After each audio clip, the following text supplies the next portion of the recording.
বদরের ময়দানে এই পাশে কোরাইশ, এই পাশে মুসলমানেরা। বিশ্বনবী জ্বালাময়ী ভাষণ দিলেন, তোমরা দেখতে পাচ্ছ এটা বদরের ময়দান না, এটা আল্লাহর জান্নাত, ওই জান্নাতের দিকে ছোট।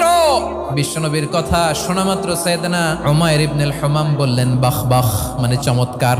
বিশ্বনবী বললেন মা ইয়াহমিলুকা আলা কওলিকা বাখ বাখ ইয়া উমাইর, আমার এই কথা শুনে তুমি কেন বললা বাখ বাখ? ইয়া রাসূলুল্লাহ, আপনার এই কথা শুনে আমি বড্ড খুশি হয়েছি, আর আমি প্রত্যাশা করছি আমি যদি ওই জান্নাতের মালিক হতে পারি তাহলে কতই না ভালো হতো। সুবহানাল্লাহ বলেন। বিশ্বনবী বললেন উমাইর আনতা মিন আহলিহা, তুমি ওই জান্নাতের অধিবাসী, তুমি জান্নাতি। উমাইর চিন্তা করলেন আমি জান্নাতি, নবীর মুখ দিয়ে যখন বেরোইছে ওই জান্নাতে তো আমার ঢুকতেই হবে, কিন্তু হাতে 3টা খেজুর খেয়ে যদি জিহাদের ময়দানে যায় তাহলে জান্নাতে যেতে তো দেরি হয়ে যাবে।